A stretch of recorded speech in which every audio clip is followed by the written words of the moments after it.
Four കൊടുത്തു. ഇപ്പൊ ഇതിന് അഡീഷണൽ ആയിട്ട് ഇൻപുട്ട് കഴിഞ്ഞ് ഒരു ആട്രിബ്യൂട്ട് കൊടുക്കുവാണ് ഐ ഡി എന്ന് പറഞ്ഞേ. I D equal I D എന്ന് വെച്ച് കഴിഞ്ഞാൽ യുണീക്ക് ഐഡന്റിഫിക്കേഷൻ. ഓക്കെ, ഐ ഡിയുടെ അവിടെ നമ്മൾ കൊടുക്കാൻ പോകുന്ന ഫീൽഡ് നെയിം എന്ന് പറഞ്ഞ് കൊടുക്കുന്നു. ഓക്കെ, പിന്നെ ഫോറിന്റെ അവിടെ നെയിം എന്ന് പറഞ്ഞ് കൊടുക്കുന്നു. നമുക്ക് ഇവിടെ ഞാൻ നെയിം എന്ന് പറഞ്ഞ് കൊടുക്കുന്നു. നമ്മൾ സേവ് ചെയ്തു. എന്താ ക്ലോസിംഗ് ഉണ്ട്. ഓക്കെ, നമുക്കൊന്ന് റൺ ചെയ്യാം.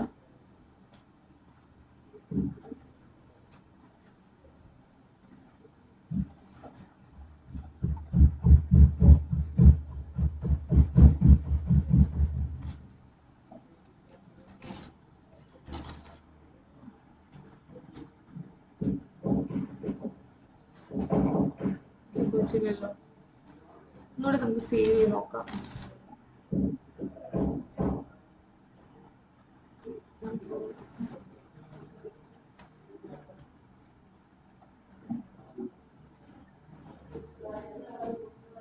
കണ്ടോ, നെയിം വന്നോ? നെയിം ആണെങ്കിൽ ഇവിടെ നെയിം എന്നുള്ള ഫീൽഡ് കൊടുക്കണം. ഓക്കെ, അത് കഴിഞ്ഞ് നമ്മൾ ടെക്സ്റ്റിന്റെ അവിടെ ഇല്ലേ, ടൈപ്പ് ടെക്സ്റ്റ് കൊടുത്തില്ലേ, നമുക്ക് അടുത്തൊരു ഫീൽഡ് കൊടുത്ത് നോക്കാം. ഞാൻ ജസ്റ്റ് കോപ്പി ചെയ്യുകയാണ്. കോപ്പി ചെയ്തിട്ട് താഴോട്ട് കൊടുക്കുക. ഞാൻ അവിടെ ഡേറ്റ് ഓഫ് ബർത്ത് കൊടുക്കുവാണ്, DOB.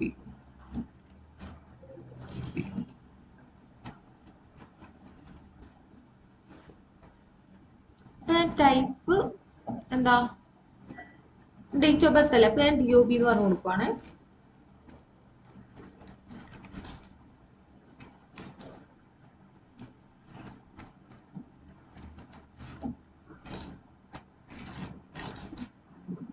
നമുക്കൊന്ന് റൺ ചെയ്ത് നോക്കാം.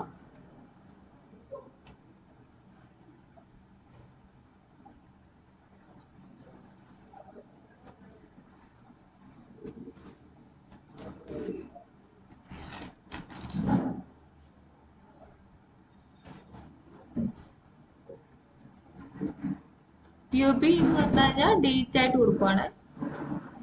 ഒന്ന് റിഫ്രഷ് ചെയ്യും. കണ്ട ഡേറ്റ് വന്നാണ്ടോ? നമ്മൾ ഏത് ഡേറ്റിലാണ് വേണ്ടത് വെച്ചാൽ അത് നമ്മളിവിടെ കൊടുക്കും. ഓക്കെ,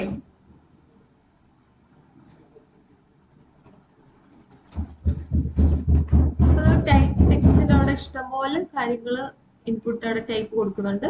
ബട്ടൺ ആണ് ബട്ടൺ, ചെക്ക് ബോക്സ് ആണ് ചെക്ക് ബോക്സ്, കളർ ആണ് കളർ, ഡേറ്റ് ഒക്കെ ആണ് ഡേറ്റ്, ഡേറ്റ് ടൈം ലൊക്കേഷൻ ആണ് ടൈപ്പിന്റെ അവിടെ അത് കൊടുത്താൽ മതി. ഇമെയിൽ ആണ് ഇമെയിൽ, ഫയൽ ഇമേജസ് ഒക്കെ കൊടുക്കുവാണെങ്കിൽ ഫയൽ കൊടുക്കാം, ഹിഡൻ ആക്കുവാണെങ്കിൽ ഹിഡൻ കൊടുക്കാം, ഇമേജസ് കൊടുക്കാം, മന്ത് ആണ് മന്ത് കൊടുക്കാം, നമ്പേഴ്സ് ആണ് നമ്പർ കൊടുക്കാം, പാസ്വേഡ് ആണ് പാസ്വേഡ് കൊടുക്കാം, റേഡിയോ ആയിട്ട് കൊടുക്കണം റേഡിയോ കൊടുക്കാം, റേഞ്ച് കൊടുക്കാം, റീസെറ്റ് കൊടുക്കാം, സെർച്ച് കൊടുക്കാം, സബ്മിറ്റ് കൊടുക്കാം, ഫോൺ നമ്പർ ഒക്കെയാണ് ടെൽ എന്ന് പറഞ്ഞു കൊടുക്കാം.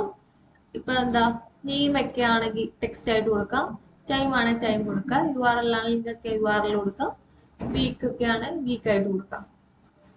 ഓക്കെ, ഈ കാര്യങ്ങളൊക്കെ നമുക്ക് ഏത് ആവശ്യം ഫീൽഡ് കൊടുക്കുമ്പോൾ ഏത് ആവശ്യം എന്ന് വെച്ചിട്ട് ഇൻപുട്ട് ടൈപ്പ് ഏതാ വേണ്ടതെന്ന് വെച്ചുള്ള ഇത് അവിടെ കൊടുത്താൽ മതി. ഓക്കെ, മനസ്സിലായോ?